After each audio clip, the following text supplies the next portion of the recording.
दोस्तों, आपका स्वागत है माही डायग्नोस्टिक्स के इस वीडियो चैनल पर। इस चैनल पर हम स्वास्थ्य से संबंधित जानकारियां साझा करते हैं। मैं doctor HK Mishra, I am a radiologist practicing since last more than 20 years at Lucknow. तो इस वीडियो में आज हम बात करेंगे एक बहुत ही महत्वपूर्ण विषय पर, जो कि है यूरिनरी ट्रैक्ट स्टोन्स, यानी कि मूत्र मार्ग में बनने वाली पथरियाँ। यूरिनरी ट्रैक्ट स्टोन्स क्या होते हैं, मतलब कि मूत्र मार्ग में बनने वाली पथरियाँ क्या होती हैं, यह कैसे बनती हैं, कितने प्रकार की होती हैं, कहाँ कहाँ पर यह पथरियाँ पाई जाती हैं, अगर कोई व्यक्ति पथरी की समस्या से ग्रसित है तो उसको क्या क्या समस्याएं हो सकती हैं, क्या क्या लक्षण हो सकते हैं, और हम यह भी जानेंगे कि किन जांचों से मूत्र मार्ग की पथरी का सटीक पता लगाया जा सकता है कि पथरी कहाँ पर है, कितनी बड़ी है, क्या क्या परेशानियां पैदा कर रही हैं, और विभिन्न जांचों के क्या फ़ायदे हैं, क्या नुकसान हैं। मूत्र मार्ग की पथरियों की जानकारी प्राप्त करने के लिए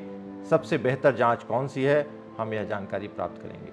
साथ ही हम यह भी थोड़ा सा बताएंगे कि इलाज के ऑप्शंस क्या क्या होते हैं और मूत्र मार्ग की पथरियों से बचाव के लिए हम क्या क्या उपाय कर सकते हैं। तो आइए शुरू करते हैं। सबसे पहले हम यह जानेंगे कि मूत्र मार्ग की पथरी क्या होती है, यानी कि यूरिनरी ट्रैक्ट स्टोन्स क्या होती हैं। यह पेशाब के रास्ते में, यानी कि जो उत्सर्जन तंत्र होता है, किडनी, यूरेटर, यूरिनरी ब्लैडर और यूरेथ्रा, इस रास्ते में कहीं भी जो पथरी बनती है उसको हम यूरिनरी ट्रैक्ट स्टोन्स कहते हैं। यह क्यों बन सकती है, क्यों बन जाती है, इसकी क्या क्या वजह हो सकती हैं। यूरिनरी ट्रैक्ट स्टोन्स छोटे छोटे क्रिस्टल्स होते हैं जो साल्ट और मिनरल्स के जमा होने की वजह से बन जाते हैं। अगर रास्ते में कहीं रुकावट है या कोई और समस्या है, इन्फेक्शन है, दवाइयाँ ले रहे हैं, इन सब वजहों से पथरियाँ बन सकती हैं। तो यूरिनरी ट्रैक्ट में बनने वाली पथरियाँ मुख्यतया 4 प्रकार की होती हैं। सबसे कॉमन पाए जाने वाले स्टोन्स जो होते हैं वो कैल्शियम स्टोन्स होते हैं।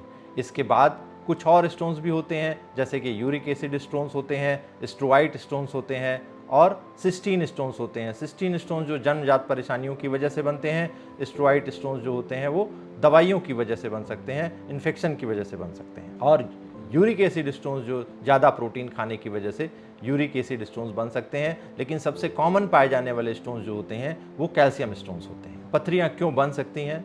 सबसे कॉमन वजह होती है कम पानी पीने की वजह से हो सकते हैं, पेशाब के रास्ते में कहीं रुकावट की वजह से स्टोन्स बन सकते हैं, मोटापा, मेटाबॉलिक डिसऑर्डर्स की वजह से, कुछ एक दवाइयाँ भी स्टोन बनने में वजह बनती हैं, ज़्यादा प्रोटीन का उपयोग, ज़्यादा साल्ट उपयोग करने से भी पथरियाँ बनने की संभावना बढ़ जाती है, और कुछ एक अनुवांशिक यानी कि जेनेटिक कारण होते हैं जिनमें के भी स्टोन्स ज़्यादा बनने की संभावना होती है। अब यूरिनरी ट्रैक्ट स्टोन्स यानी कि मूत्र मार्ग की पथरियाँ कहाँ कहाँ पर बन सकती हैं, कहाँ कहाँ पर पाई जाती हैं। जैसा कि मैंने बताया कि किडनी से लेकर यूरेथ्रा तक, किडनी यानी कि जो दो किडनियाँ होती हैं, दोनों गुर्दे में किडनी पथरी बनने की संभावना हो सकती है। साथ ही किडनी में जब यूरिन बनता है उसके बाद एक पतली सी नली होती है जिसको यूरेटर कहते हैं, जो कि किडनी को यूरिनरी ब्लैडर यानी कि पेशाब का थैला जहाँ होता है जिसमें कि पेशाब इकट्ठा होता है उससे जोड़ता है। तो पहला तो किडनी में बन सकती हैं पथरियाँ।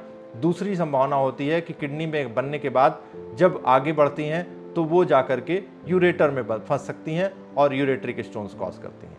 इसके बाद यूरिनरी ब्लैडर यानी कि पेशाब के थैले में भी पथरियाँ बन सकती हैं, और आगे जाकर के जो पेशाब का रास्ता होता है जिसको कि यूरेथ्रा कहते हैं, वहाँ पर भी जाकर के पथरी बन सकती है और ऊपर से आई हुई पथरी वहाँ जाकर फंस भी सकती है। अगर किसी व्यक्ति को पथरी की समस्या है तो लक्षण क्या क्या हो सकते हैं? तो लक्षण निर्भर करता है कि पेशाब के रास्ते के किस भाग में, यानी कि उत्सर्जन तंत्र के किस भाग में पथरी है, उसके हिसाब से लक्षण निर्धारित होते हैं। अगर किडनी में पथरी है तो हल्का दर्द, कभी कभी तेज दर्द भी हो सकता है, और पथरी का आकार क्या है इस पर भी निर्भर करता है कि मनुष्य को कितना सिम्टम होगा, कितना दर्द होगा।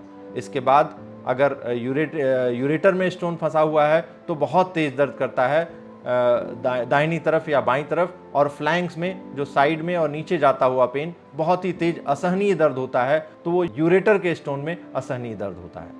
इसके बाद अगर यूरिनरी ब्लैडर में स्टोन है तो पेशाब करने में तकलीफ हो सकती है, दर्द की समस्या हो सकती है, और पथरी अगर कहीं भी है तो उससे दर्द हो सकता है, पेशाब में खून आने की समस्या हो सकती है। अगर इन्फेक्शन है, संक्रमण है तो बुखार की संभावना हो सकती है, पेशाब में जलन हो सकती है, बार बार पेशाब जाना यानी कि फ्रीक्वेंसी ऑफ यूरिनेशन हो सकती है, पेशाब में रुकावट होना, और इन्फेक्शन की वजह से बुखार आने की समस्या भी हो सकती है। अगर बहुत तेज दर्द होता है तो उसके साथ में नोजिया एंड वोमिटिंग, मतली आना या उल्टी होने की संभावना भी रहती है यूरिनरी ट्रैक्ट स्टोन के साथ में। अब हम बताएं आपको कि अगर पथरी की संभावना है, समस्या है, जैसे कि सिम्टम्स मैंने बताए, अगर उस तरह की कोई भी समस्या आपको नज़र आ रही है तो जांचों को करवा करके यह जानकारी प्राप्त कर लेना आवश्यक होता है कि पथरी का साइज क्या है, किस तरह की पथरी है और रुकावट पैदा कर रही कि नहीं कर रही है, कोई और समस्या उसके साथ में है कि नहीं। तो इन सब चीज़ों की जानकारी प्राप्त करने के लिए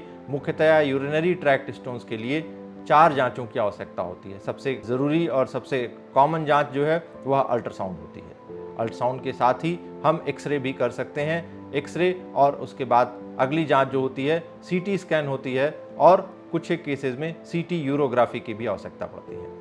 तो अब हम थोड़ा सा इन जांचों के बारे में आपको बता दें कि प्लेन एक्सरे सबसे कॉमन की जाने वाली जांच है। एक्सरे केयूबी रीजन किया जाता है। इसमें क्या होता है कि जैसे सिंपल एक्सरे, साधारण एक्सरे खींचते हैं, वह एक्सरे कर सकते हैं। इसमें अगर कैल्शियम स्टोन्स हैं तो दिखाई दे जाते हैं, अगर अन्य तरह के स्टोन्स हैं जैसे यूरिक एसिड स्टोन्स हैं तो वो एक्सरे में नहीं दिखाई देते हैं। तो जो जैसा कि मैंने बताया सबसे कॉमन, सबसे महत्वपूर्ण, सबसे ज़्यादा जानकारी देने वाली जांच जो होती है वह अल्ट्रासाउंड होती है। अल्ट्रासाउंड में हम जो स्टोन्स एक्सरे में नहीं भी दिखाई देते हैं जैसे कि यूरिक एसिड स्टोन्स, वह भी अल्ट्रासाउंड में दिखाई दे जाते हैं। साथ ही हम यह भी पता कर सकते हैं कि स्टोन्स का साइज क्या है, किस लोकेशन पर हैं और कोई सूजन तो नहीं उत्पन्न कर रहे हैं, कोई और कॉम्प्लिकेशन तो इसके साथ में नहीं है। यह सब जानकारी भी हम अल्ट्रासाउंड की मदद से प्राप्त कर सकते हैं। एक्सरे में थोड़ा सा रेडिएशन होता है जो कि हानिकारक होता है, लेकिन अल्ट्रासाउंड में कोई रेडिएशन नहीं होता है। अगली की जाने वाली जांच है वह है सीटी स्कैन केयूबी रीजन प्लेन, यानी कि विदाउट कॉन्ट्रास्ट जब हम सीटी स्कैन करते हैं तो उससे हमें यूरिनरी ट्रैक्ट स्टोन्स का पता लग जाता है। जो भी स्टोन्स हैं उनका साइज क्या है, साइट क्या है, कहाँ पर हैं और कोई परेशानी यानी कि रुकावट या सूजन तो नहीं पैदा कर सकते हैं, इसका भी हमें पता लग जाता है। तो अगर हम एक जांच कहें जो कि गोल्ड स्टैंडर्ड है तो वह है सीटी स्कैन, जो कि यूरिनरी ट्रैक्ट स्टोन अगर छोटा है, बड़ा है, किसी भी साइज का यूरिनरी ट्रैक्ट स्टोन है तो वह सीटी स्कैन में सबसे बेहतर दिखाई देता है। फर्दर इसकी जानकारी प्राप्त करने के लिए कि किडनी में, अगर किडनी में, यूरेटर में या यूरिनरी ब्लैडर में या प्रोस्टेटिक यूरेथ्रा में अगर स्टोन है तो वह रुकावट कर रहा है, कोई संक्रमण कर रहा है, किडनी पर कितना असर डाल रहा है, यह सब जानकारी प्राप्त करने के लिए हम सीटी यूरोग्राफी की जांच करते हैं, जिससे कि किडनी कितना काम कर रही है, कितना एक्सक्रीशन कर रही है, अगर सूजन है तो सूजन कितनी ज़्यादा है, दोनों तरफ है, एक तरफ है, एक ही स्टोन्स हैं, कई सारे स्टोन्स हैं, यूरेटर में कोई स्टोन फंसा तो नहीं हुआ है, या यूरिनरी ब्लैडर में कोई बड़ा स्टोन, छोटा स्टोन तो नहीं है, किस जगह पर रुकावट डाल रहा है, उससे कितना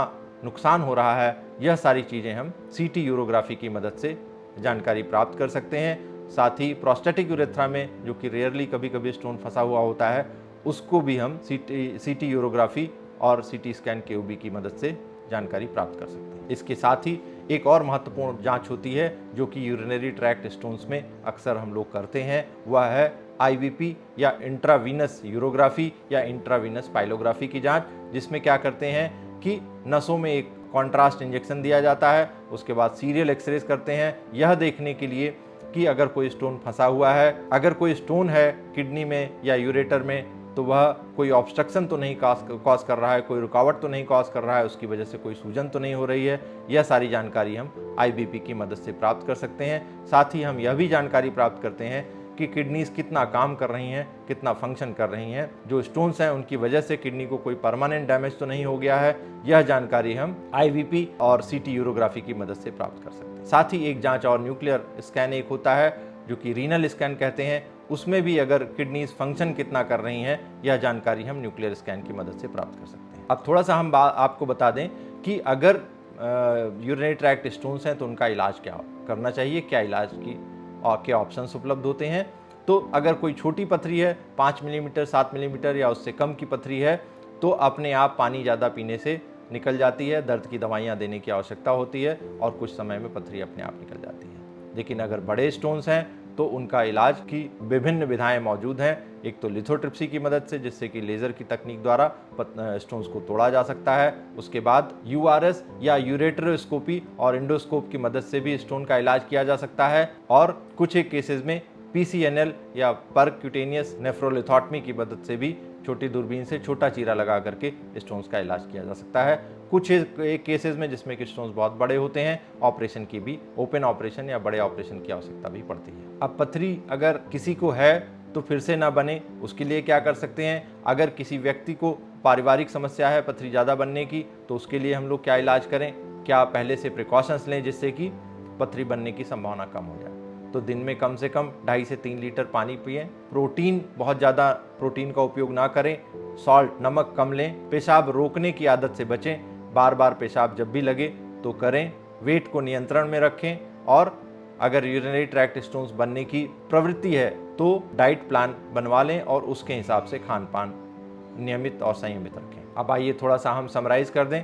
पथरी बनने का मुख्य कारण कम पानी पीना, खान पान और ओवरवेट या आनुवांशिक कारण कुछ एक दवाइयाँ भी हो सकती हैं। तो इनको सबको नियंत्रित रखें और प्रचुर मात्रा में पानी पिएं। 2.5 से 3 लीटर पानी पिएं। अगर पथरी की समस्या है तो लक्षण क्या क्या हो सकते हैं? पेट में तेज दर्द हो सकता है, पेशाब में खून आ सकता है, इन्फेक्शन है तो बुखार आने की समस्या हो सकती है, बार बार पेशाब जाने की समस्या हो सकती है। अगर ये सब समस्याएं हैं तो शीघ्रातिशीघ्र जांच कराएं। जांच में जैसा कि मैंने बताया, सीटी स्कैन, KUB प्लेन जो है वो गोल्ड स्टैंडर्ड है यूरिनरी ट्रैक्ट स्टोन्स के लिए। एक बार जानकारी प्राप्त हो गई तो उसके अनुसार इलाज करें। अगर छोटे स्टोन्स हैं, 5-7 मिलीमीटर, 10 मिलीमीटर तक के स्टोन्स हैं तो अपने आप निकल जाते हैं। इससे बड़े स्टोन्स का इलाज एंडोस्कोपी के द्वारा, लिथोट्रिप्सी के द्वारा और ओपन सर्जरी के द्वारा किया जाता है। तो यूरिनरी ट्रैक्ट स्टोन से बचाव के लिए ज़्यादा पानी पिएं, खान पान संयमित रखें, ज़्यादा प्रोटीन न लें, ज़्यादा सॉल्ट ना लें और वेट को नियंत्रण में रखें। कुछ एक दवाइयाँ होती हैं जिनको खाने से स्टोन्स बन सकता है, उनको अवॉइड करें। तो ये सारी चीज़ें करके हम यूरिनरी ट्रैक्ट स्टोन से बच सकते हैं। तो दोस्तों, यह था हमारा आज का वीडियो। आपको कैसा लगा हमें बताएं। हमारे चैनल को सब्सक्राइब करें, अपने दोस्तों के साथ शेयर करें। अगर आपके कोई सवाल हैं तो उन्हें कमेंट में लिखें, हम उनका जवाब देंगे। अगर किसी टॉपिक पर आप वीडियो बनाना चाहते हैं तो हमें सुझाव दें। धन्यवाद।